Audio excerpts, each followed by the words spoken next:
एक कथा महापुरुष सुनाते हैं, एक भोजन प्रेमी व्यक्ति थे।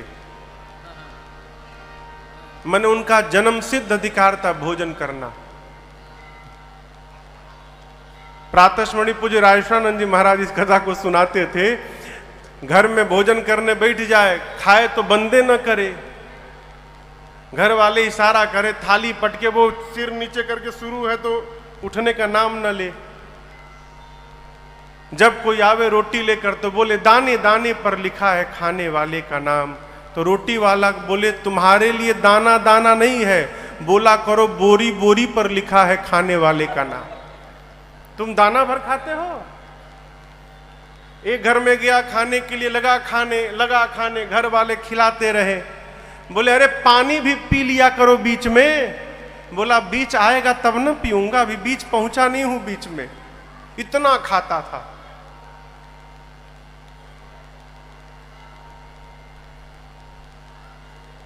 स्वामी जी कहा करते थे कोई ज्यादा नहीं खाता है, सब उतना ही खाता है जितना उसका खाता है। खाते में जितना है उससे ज्यादा कोई नहीं खाता। माई बाप घर वाले परेशान हो गए और उसे धक्का मार के बाहर निकाल दिए। अब बेचारा गया, अब करे तो करे क्या, भोजन बिना मर जाएगा। जाते जाते देखा एक आश्रम के द्वार पर एक मोटे साधु बाबा बैठे थे। मोटे एकदम, तोंद निकला है पूरा एकदम सामने। वो देखा तो बोला अरे इतने मोटे यानी बहुत खाते होंगे, इतना भोजन तो मिल ही रहा होगा इनको। तो गया प्रणाम करके बोला महात्मा जी आपके इस दिव्य सेहत का राज क्या है, क्या राज है इस स्वरूप का। बोले भीतर ना खूब चकाचक मिलता है, कोई गिनने वाला भी नहीं है, कितना खा लो। तो बोला स्वामी जी भीतर एंट्री कैसे होगी मेरी, मैं भी भीतर जाना चाहता हूं। तो बोले उसके लिए तुमको चेला बनना पड़ेगा। अब बोला काम, कुछ काम नहीं है, गुरुजी ऐसा माला देंगे, माला पकड़ के दिन भर राम राम जपना है। अब बेरा पर जाओ, थाली लेकर जितना पाना है उतना पाओ। बोला बस बस ऐसा ही जगह मैं ढूंढ रहा था, हमको तुरंत चेला बनवाइए, भोजन का टाइम हो गया है। उसको लेकर गए महात्मा जी। गुरुजी बैठे थे, बोले आओ आओ, कान में मंत्र दिए, माला झोला पकड़ाए। बोला माला बाद में जपूंगा गुरुजी, पहले भोजन का टाइम हो गया, भोजन पालू, जाओ पालू। अब लगा भोजन करने, यहां न कोई रोटी गिनने वाला, न कोई देखने वाला, न कोई टोकने वाला। खूब आनंद से भोजन करे, पड़ा रहे। लेकिन खुशी अधिक दिनों तक नहीं गई माई बाप। एक दिन सवेरे जलपान के समय गया तो जाकर देखा कि भंडारे में कुछ बना ही नहीं है। तो पूछा भाई आज टाइम हो गया जलपान का।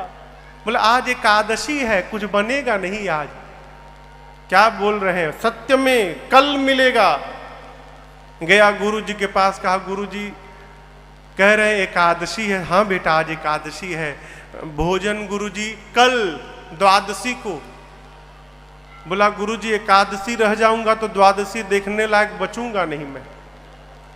मैं भोजन के लिए साधु बना हूं गुरुजी, भोजन नहीं मिलेगा मैं मर जाऊंगा गुरुजी, मुझे भोजन करना है। गुरुजी बोले देखो ये तो मानेगा नहीं, मना कर दूंगा तो चोरी छिपे खा लेगा। बोले अच्छा एक काम करो, यहां तो बनेगा नहीं, तुम राशन ले लो और राशन लेके जाओ नदी के किनारे, बना के खा लेना तुम, लेकिन ठाकुर जी को पहले भोग लगा देना फिर खाना। एक दूसरे चेले को गुरुजी बोले देखो बहुत ज्यादा खाता है ये, तो 2 आदमी का भोजन देना, इसको राशन दे देना, अपना बनाएगा। गया नदी के किनारे नहाया, 2 आदमी का राशन था, भोजन बनाया। अब बनाने के बाद गुरु जी की बात याद आई कि भगवान को भोग लगाना। सामने रखा, कहा राम जी भोग लगा लीजिए फिर मैं पाऊंगा। घंटों रटता रहा, भगवान आए ही नहीं। बार बार कहता है। यहां स्वामी जी एक भजन गाते थे, कहता है अरे मेरे राम आइए, प्रभु राम आइए, मेरे भोजन का भोग लगाइए। मेरे राम आइए, प्रभु राम आइए, मेरे भोजन का भोग लगाइए, मेरे भोजन का भोग लगाइए। अब वो घंटों कहता रहा, राम आइए प्रभु राम आइए, भोजन का भोग लगाइए, भगवान आए ही नहीं। अंत में आ गया उसे क्रोध, बोला आखिरी बार बोलता हूं, आना है कि नहीं आना है? अब मैं बोलूंगा नहीं, और आप इस चक्कर में है कि आश्रम में पालूंगा, वहां के डर के मारे मैं इधर आया हूं। वहां के भरोसे बैठोगे तो ठन ठन गोपाल हो जाओगे, वहां बना ही नहीं है आज। इसलिए पाना है तो सीधे आके भोग लगाओ, नहीं तो मैं शुरू कर दूंगा। अब जब ऐसे बोला भगत, तो आपको बतावें उसके सामने भगवान साक्षात तो प्रकट हो गए हो, प्रकट हो गए। लेकिन आप तो खुशी में ताली बजा दिए, वो खुश नहीं भया, वो दुखी हो गया। क्यों? बुलाया था राम जी को, आ गए सीताराम जी, दो लोग आ गए। अब वो देखा दो आदमी का भोजने है, दो यही आ गए, तो हमारे लिए क्या बचेगा? बोला आप दो लोग आ गए? राम जी बोले हम दोनों साथ में ही रहते हैं। बोले गुरुजी तो नहीं बताए थे, बोले थे राम जी को भोग लगाना। अच्छा अब आए हैं तो पा लीजिए। मैया और भगवान पाए, थोड़ा सा उसके लिए छोड़ दिए, बेचारा आधा पेट पाया। बोला ये बताइए अगली एकादशी को भी आप दो ही लोग आएंगे ना? अभी बेचारा कंफर्म कर लिया अगली एकादशी का। राम जी बोले हाँ बस दो लोग, और कौन है? गया, अगली एकादशी आई तो गुरुजी से कहा गुरुजी आप कहते राम जी का भोग लगाना, सीता राम जी दोनों आए थे, मैं आधी पेट खाया गुरुजी, अब की बार 3 लोगों का राशन दीजिएगा। गुरुजी सोचे लगता है भूखा रह गया होगा, बहुत खाता है ना। बोले अच्छा ठीक है चलो इसको 3 लोगों का राशन दिया जाए। गया, बनाया, बनाकर फिर बुलाने लगा, अरे मेरे राम आइए, मैया साथ लाइए, मेरे भोजन का भोग लगाइए, मेरे राम आइए, मैया साथ लाइए, मेरे भोजन का भोग लगाइए, मेरे भोजन का भोग लगाइए, प्रभु भोजन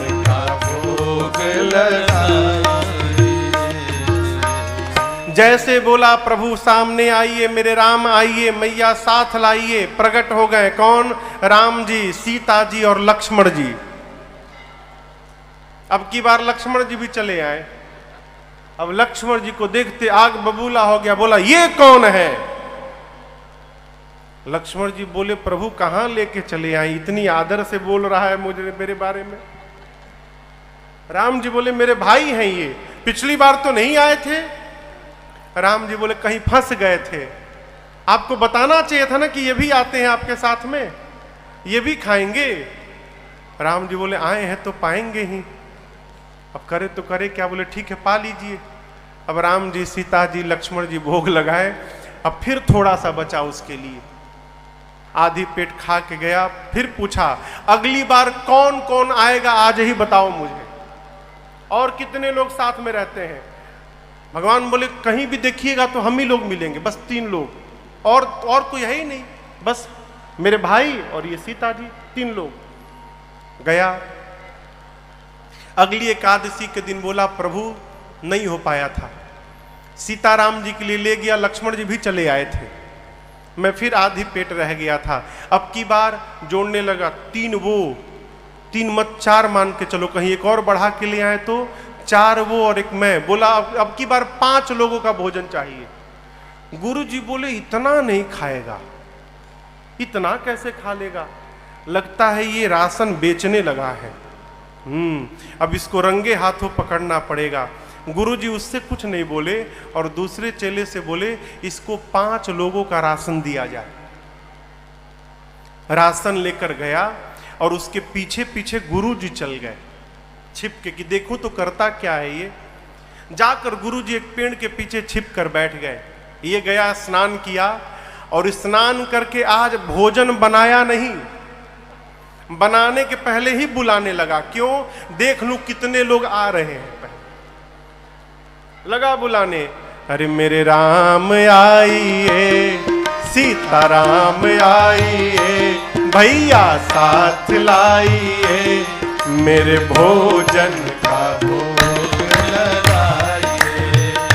ओ मेरे राम आइए, सीताराम आइए, भैया साथ लाइए, मेरे भोजन का भोग लगाइए, मेरे भोजन का भोग लगाइए, मेरे भोजन का भोग लगाइए।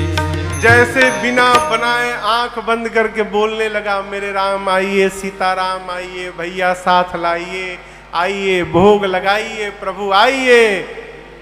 जैसे गाया प्रकट हो गए कौन?